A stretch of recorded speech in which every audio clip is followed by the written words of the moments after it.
आप जुड़े हुए हैं जीएम एजुकेशन में। चर्चा का विषय है कि एनआईओएस के ऊपर भारतीय संसद में माननीय सांसद विनायक राउत जी, ओम प्रकाश जी और संजय जी का क्या है सवाल। भारत सरकार के राज्य शिक्षा मंत्री अन्नपूर्णा देवी का क्या है जवाब, एक एक करके चर्चा करेंगे। भारतीय संसद में सांसद के द्वारा 6-7 क्वेश्चन पूछा गया है। इसमें पहला क्वेश्चन है कि आरटी के तहत बच्चों के मुफ्त और अनिवार्य शिक्षा देने के अधिकार विधेयक 217 क्या पूरे देश में इसके लिए कानून लागू करने के लिए कोई प्रावधान किया गया है। दूसरा प्रश्न है, क्या यह सच है कि एनआईओएस को डीएलईडी की मान्यता दिए जाने के बाद भी अध्यापक शिक्षा परिषद के द्वारा इसे भारत के राजपत्र में प्रकाशित नहीं किया गया है? अगर नहीं किया गया है तो इसका कारण क्या है? देखिए, पहले प्रश्न में यह पूछा जाता है कि बच्चों के जो मुफ्त और अनिवार्य शिक्षा अधिकार 217 नियम बना है, क्या यह पूरे देश में लागू है? और दूसरे में कि एनआईओएस डीएलईडी के मान्यता प्राप्त जो शिक्षक हैं उसे एनसीटी के द्वारा भारत के राजपत्र में प्रकाशित क्यों नहीं किया गया? अगर नहीं किया गया तो इसका कारण क्या है? तीसरे प्रश्न में है कि भारत के राजपत्र में कब तक इसे प्रकाशित किया जाएगा? चौथा प्रश्न है कि क्या सरकार एनआईओएस डीएलईडी के नियुक्ति के लिए कोई कार्य विधेयक लाया है?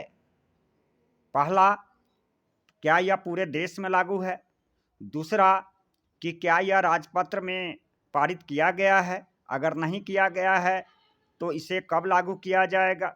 तीसरे प्रश्न में है कि इसे राजपत्र में कब तक प्रकाशित किया जाएगा? और चौथा, जो डीएलईडी से प्रशिक्षण प्राप्त है उसे नियुक्ति के लिए क्या कोई कार्य विधेयक लाया गया है? डीएलईडी के नियुक्ति के कारण आरटी 2009 के तहत सरकारी और गैर सरकारी शिक्षक का जो प्रशिक्षण प्राप्त करने के बावजूद क्यों नहीं दी गई मान्यता, यह प्रश्न पूछा गया है। अगला क्वेश्चन में है, जो छठा क्वेश्चन है कि एनआईओएस डीएलईडी अभ्यर्थी राज्य भर में इसकी संख्या क्या है और कितने अप्लाई किए थे और कितना प्रशिक्षण प्राप्त किया था। सबसे जो लास्ट क्वेश्चन है, 7वां क्वेश्चन है एनआईओएस के अभ्यर्थी में के लिए, वह काफ़ी महत्वपूर्ण प्रश्न है कि चयनित अभ्यर्थियों को क्या भारत सरकार द्वारा गजट में पारित करवाने के लिए क्या कोई विशेष विवरण तैयार किया गया है?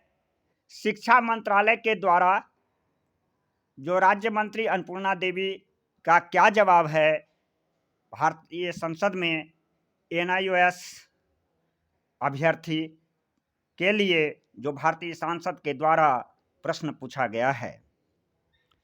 यह सच है कि बच्चों के मुफ्त और अनिवार्य शिक्षा का अधिकार अधिनियम 2017 में जो प्रावधान है, ऐसे शिक्षक जो 31 मार्च 2015 तक नियुक्ति अथवा पद पर मौजूद थे, उन्हें प्रशिक्षित होना अनिवार्य माना गया है। और ऐसे शिक्षक जो न्यूनतम योग्यता नहीं रखते हैं, उन्हें 31/3/2019 तक न्यूनतम योग्यता प्राप्त करना अनिवार्य था। इसके एनसीटी जो शिक्षक की न्यूनतम क्वालिफिकेशन डिटरमाइन करता है, इसकी जिम्मेदारी एनसीटी ने उत्तर क्षेत्रीय समिति एनआरसी को दिया। आप जानते हैं कि एनसीटी ने कार्यपद्धति की बंटवारा के लिए 4 जोन में बांटा है। उत्तरी, दक्षिणी, पूर्व, पश्चिमी। तो एनआईओएस के जो प्रशिक्षण कराना था वह 4 जोन में से किसको मिला? एनआरसी को। मंत्रालय ने इसे एनआरसी तथा शिक्षा मंत्रालय ने स्वयं पोर्टल तैयार किया और स्वयं पोर्टल के तैयार होने के बाद इसके माध्यम से डीएलईडी कार्यक्रम की शुरुआत हुई। आप जानते हैं कि एनसीटी ने कार्यपद्धति की बंटवारा के लिए 4 जोन में बांटे हुआ है, जिसमें एनआईओएस के प्रशिक्षण का भार किसको मिला? तो एनआरसी को मिला, उत्तरी जोन वाले को मिला। इस एनआईओएस को मान्यता और उन्होंने एनआईओएस की मान्यता प्रदान की। एनआरसी एनसीटी के आदेश दिनांक 20 सितंबर 2017 तक कुछ शर्तों पर इसे पूरा करने की आदेश एनसीटी और एनआईओएस के वेबसाइट पर अपलोड भी किए हुआ है। आप यह समझिए कि एनसीटी ने एनआईओएस को जो कुछ शर्तों पर जो इसे पूरा करने के लिए शर्त रखा था उसे एनआईओएस के वेबसाइट पर भी अपलोड किए हुआ है। कब किए हुआ है? तो 22 सितंबर 2017 को वेबसाइट पर अपलोड किया हुआ है। एनआईओएस के द्वारा जो संचालित 18 महीने का प्रशिक्षण लेने का शिक्षकों को जो 18 महीने का कोर्स तैयार किया गया था, जिसे 22 सितंबर 2017 को वेबसाइट पर अपलोड किया गया और इसमें एनसीटी 18 महीने का, देखिए क्वेश्चन जो भारतीय संसद ने पूछा है 7 प्रश्नों में पूछा है। अगर 7 प्रश्न का सही जवाब हो जाता तो एनआईओएस की पूरी समस्या का अभ्यर्थी का समाधान हो जाता। अभी यहीं से आता है प्रश्न की संख्या 7 और आप अन्नपूर्णा देवी का सुन रहे हैं जवाब। देखिए कि कितनी है। एनसीटी जो 18 महीने का कोर्स जो कराई थी, यह सभी राज्यों तथा केंद्र शासित प्रदेशों में पत्र भेजा गया था। आप जानते हैं कि एनसीटी ने सभी राज्यों और केंद्र शासित प्रदेशों को जो पत्र भेजा गया, उस समय क्या जरूरत पड़ी थी पत्र भेजने के लिए? तो CWGC में पारित निर्णय 21/1/2020, CWJC में पारित निर्णय 21/1/2020 अनुपालन में एनआईओएस द्वारा जो आयोजित डीएलईडी की परीक्षा थी, उसके नियुक्ति में के हक में माननीय उच्च न्यायालय पटना द्वारा जो 2019 में एक आदेश पारित किया गया था, वह संख्या है 19,842। अब यह समझिए कि एनसीटी ने पूरे प्रदेश और केंद्र शासित प्रदेशों को एक लेटर लिखा। तो उस समय क्या जरूरत पड़ी थी? आप जानते थे कि सौभाग्य ऐसा कहा जाए कि उस समय एनआईओएस की जो शिक्षक की बहाली, अब बिहार शिक्षक की जो बहाली हो रही थी, उसमें पहला मौका था और केस हुआ था एनआईओएस अभ्यर्थियों के द्वारा और पटना उच्च न्यायालय ने केस संख्या CWGC केस संख्या 19,842 में एनआईओएस के हक में फैसला दिया था। इस हाई कोर्ट का जो आदेश था, इस आदेश के आलोक में एनसीटी ने पूरे भारत में प्रदेश और केंद्र शासित प्रदेश को लेटर लिखा और इसके आधार पर एनआईओएस डीएलईडी की वैलिडिटी मिली। यहाँ तक तो बात सही आता है। अब यहाँ जो बात आ रही है, भारतीय संसद में भारतीय सांसद का प्रश्न पूछा जाता है, क्यों मान्यता मिला? पूछ रहे हैं कि भारतीय गजट में राजपत्र में क्यों नहीं पारित किया गया, लेकिन यह लेटर का हवाला दे रहे हैं किसके द्वारा? एनसीटी के द्वारा। एनसीटी का कारण यह बताया जा रहा है कि पटना उच्च न्यायालय के फैसले के आलोक में 2019 में केस संख्या 19,842 के आलोक में CWJC में पारित 21/1/2020 में एनआईओएस डीएलईडी अभ्यर्थी के नियुक्ति के संदर्भ में पारित हो जा आदेश मिल जाने के बाद एनसीटी ने देश के पूरे राज्यों तथा केंद्र शासित प्रदेशों में लेटर लिखा, जिसमें एनआईओएस के अभ्यर्थी को शिक्षक नियुक्ति की प्रक्रिया में शामिल होने के लिए योग्य माना। अब अगला जो क्वेश्चन है, आप 7 प्रश्न में एक क्वेश्चन जो है, क्यों नहीं वैलिडिटी मिला, क्या कारण है? तो इसमें सर्वोच्च न्यायालय का फैसला का हवाला दिया जाता है। अन्नपूर्णा देवी का शिक्षा राज्य मंत्री है वर्तमान में, और उन्होंने जो जवाब दिया है कि माननीय सर्वोच्च न्यायालय के द्वारा 28/11/2023 को